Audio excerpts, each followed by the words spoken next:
ayo nok padha sowan sithik nok iya mak. Wulan mulut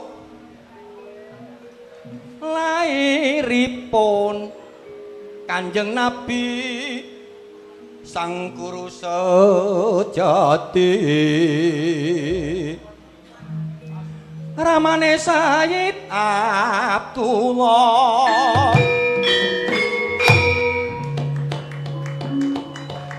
ibune Dewi Aminah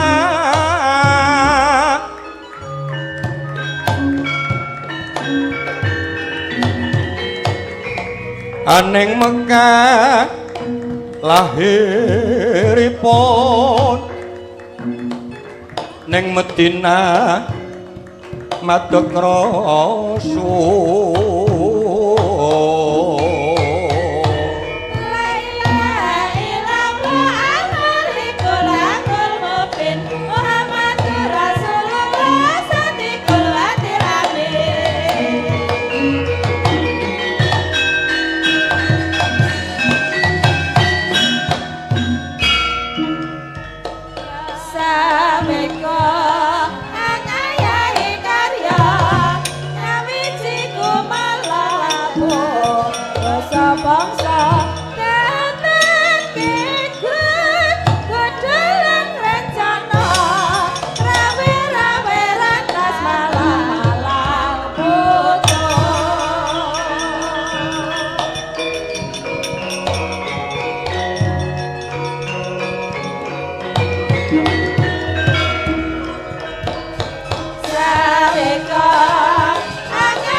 wah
jroning praja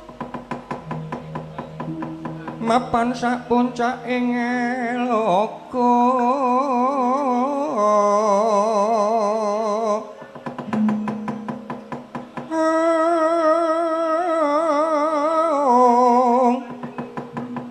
suling tambur miyang pepandhen tindalutek miwah bandera kang mawarna warna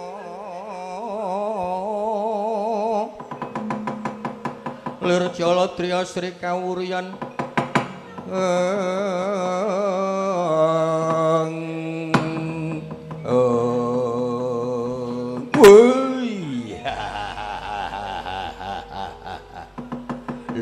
lower dengan putra pundur sasana nyadong dawuh lho dika medal jawa ingkang putra pundur sasana nyadong ngerti dika medal latar ingkang putra pundur sasana nyadong kabar lho werti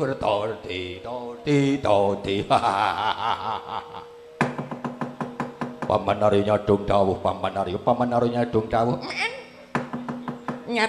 nyadong dawuh men lalaman pelipun man kabal yak nopo man iki wonten menapa ndak ngumpul ngeten iki wonten nopo man uyeng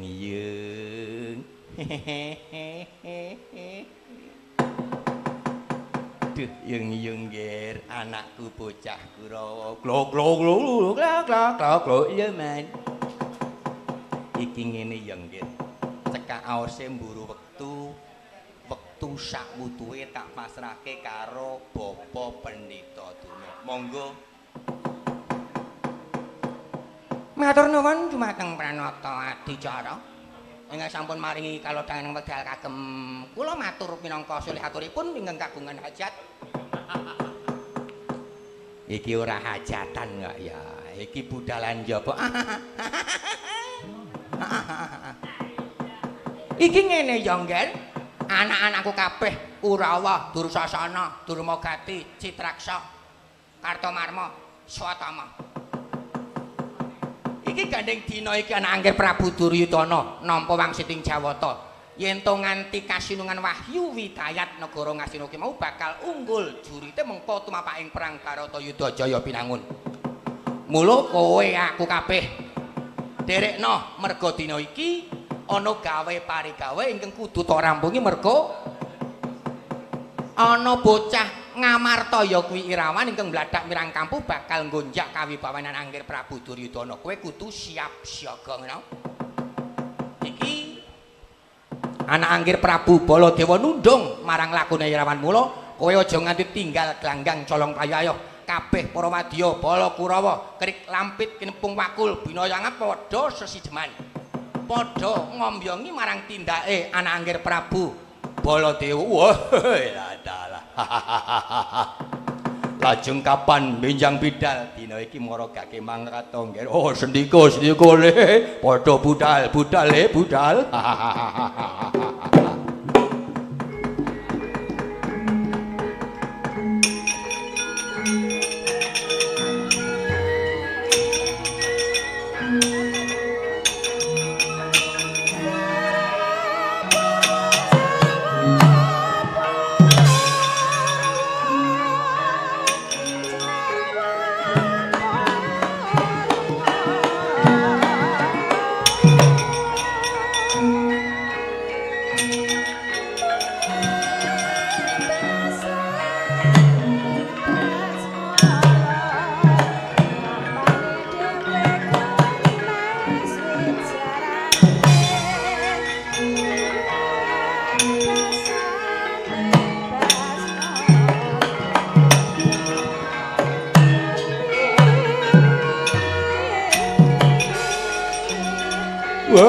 Pamit man, ya gering loh.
Kepranggul kababak banyutnya bentar mawesana tara suranggeng mangsa suranggeng mangsa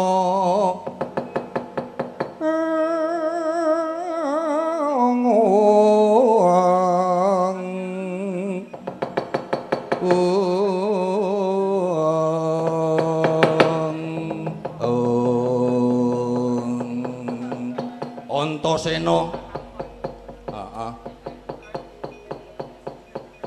Ana apa Siwa? Iki ngene. Dadi Antasena ki mau ngombyongi marang lakune Irawan. Heeh, upamane iya arep apa tak dadaki aku ngombyongi marang lakune adikku Irawan. Merga yen to miturut sangka panemuku, negara Ngastina kuwi mau senajan to ing kono lagi kalungguhan Wa Prabu Duryudana yektine kuwi mau darbeke pepundhenku Ngamarta. Mula ora mokal yen to senajan to amung sak kedheping nedra adikku Irawan bakal kepengin nglungguhi Dampar Denta. Upamane adikku ora bakal bisa nglungguhi semboyane adikku Geduwung mati. Timbangane aku kelangan adikku Irawan, Geduwung aku ngeraman ana negara Ngastina njaluk supaya Siwa Prabu Duryudana senajan to amung sak kedheping nedra kuwi maringake kalungguhan karo adikku Irawan. Wah, parat. Yen ngono padha karo nyengkang marang Dawing Nata. Kowe padha bakal nggonjak kawibawane Nata Agung Prabu Duryudana. Upamane iya kowe arep apa? Rawe-rawe rantas malang-malang tak pucuk.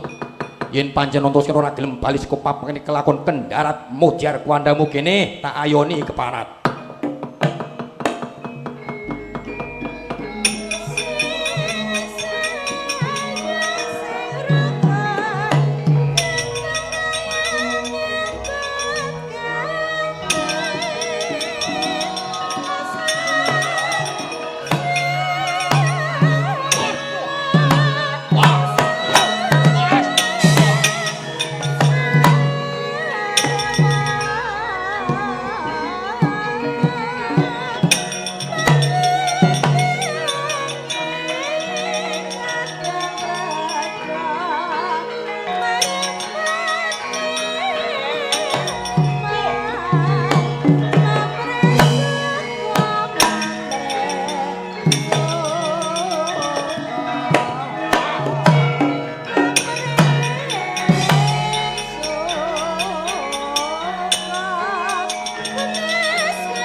Aduh.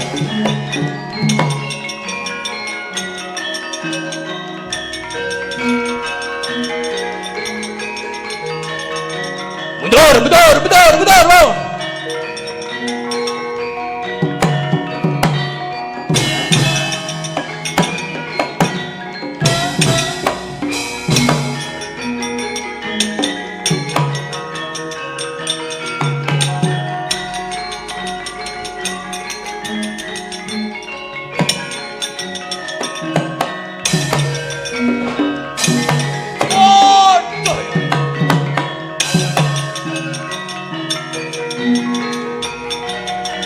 Aduh.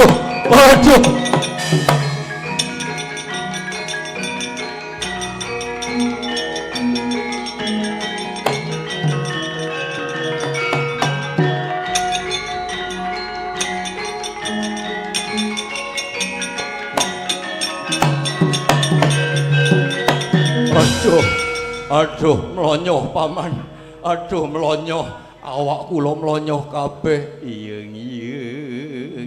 Awakmu melonyoh kabeh kene ngapa? Waduh, kula dipun sungut kalian Antasena. Wah, sikar merapat kemranyas raos kula paman. Monggo kula mboten badhe wantun malih kalian Antasena paman. Iyeng.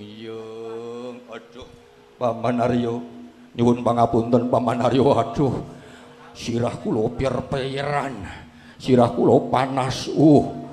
Menika wonten dayanipun menapa paman? Lah kowe mau ki dikapake. Kula namung dipun ngeten niki. Lah terus kados kemranyas panas daya. Iya. Yes kana mundur. Waduh lah nek ngene iki kepiye Kakang Durna? Pripun menika Kakang Durna?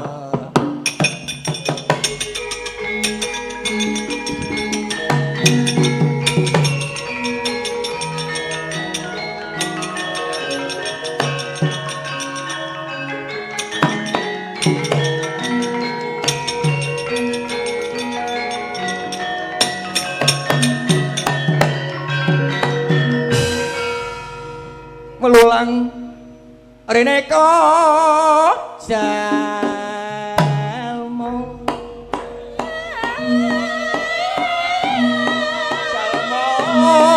Ratu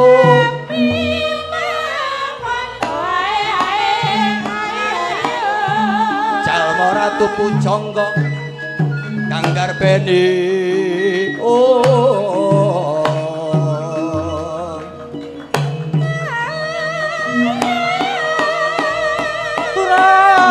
kita pau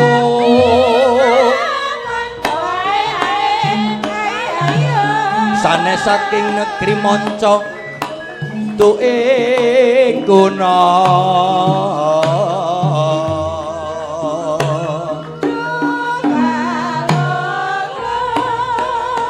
Masjid Demak pawitan bau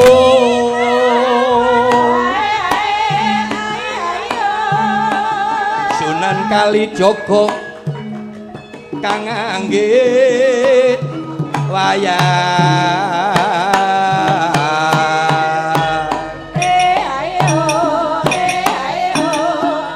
manungsa dinambar miring pinangka tepa palupi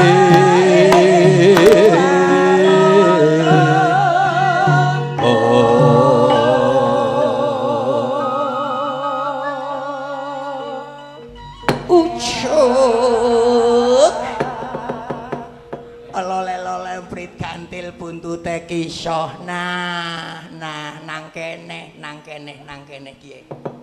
Kewenangan trajange Kurawa. Ucuk. Pripun Kakang Durna? Ala ora pokoke ora. Kurawa ora ana benene soten, ora ana benene. Mulane kon pada sinau.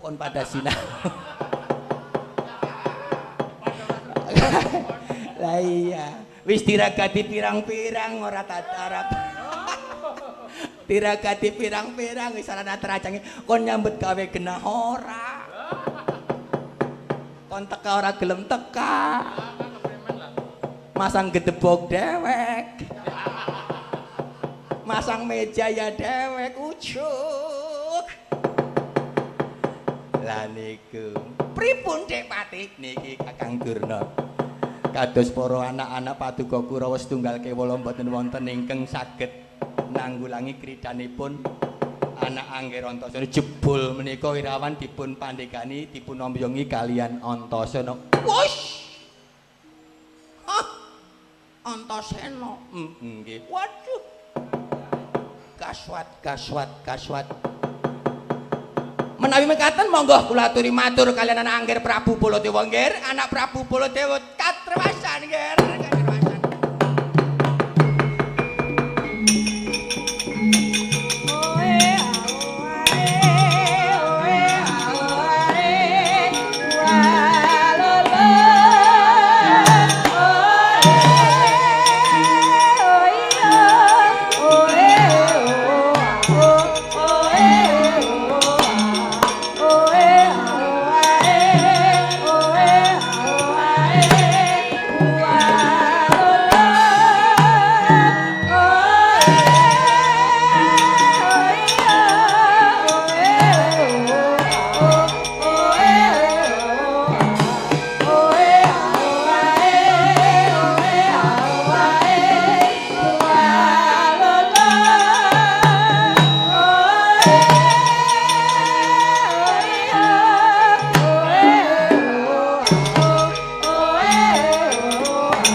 Tan samar pamoreng sukma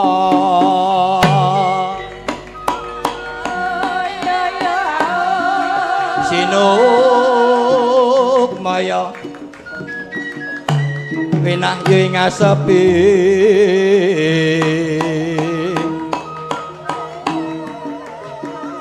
sinimpen talanging kalbu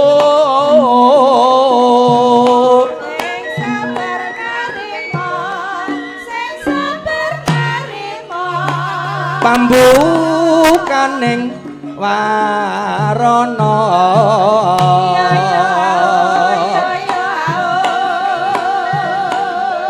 saking tarlen layap liyeping ngaluyup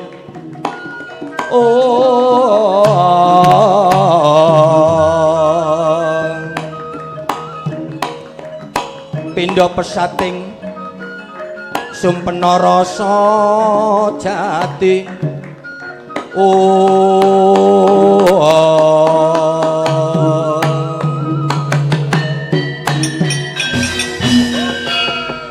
ujuk lole-lole prit gantil buntute buntute sinden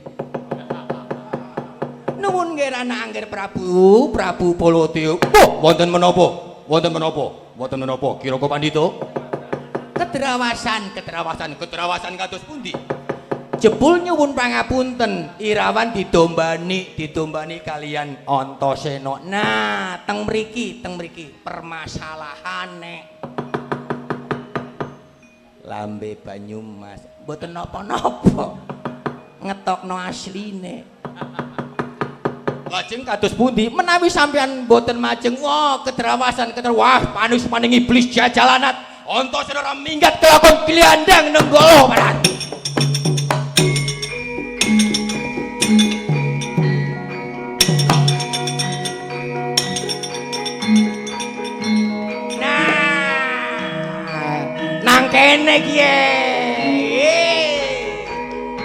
Ho ya Natali.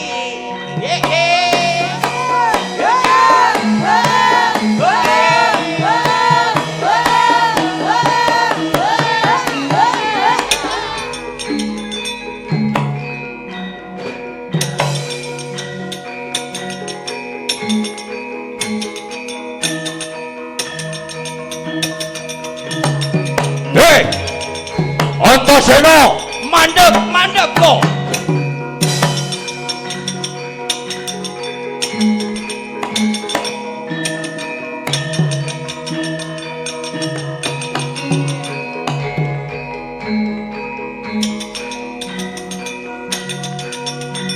Lah iki.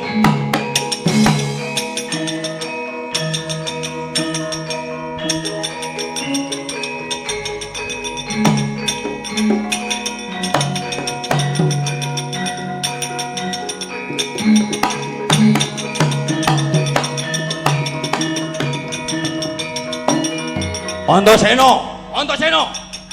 Kowe ingkang ndombani marang Irawan, kowe ingkang ngombyong Irawan. Ngerti, Irawan kuwi patrape ora apik. Irawan kuwi patrape ora bener. Mula ingkang kuwi aja nganti tok dombani. Hei Antasena, aku omong karo kowe. Hei! Antasena tak kandhani. Yen to nganti kowe ndombani Irawan, kamangka Irawan kuwi mau lakune ora apik. Bakal ngorek-korek derajate wong tuwa, kang ora patrape ing atase anak wani jangkar marang kawibawaning nata. Antasena. Hei!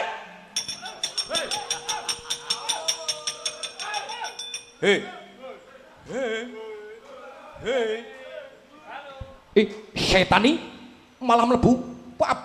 Wah, Antasena.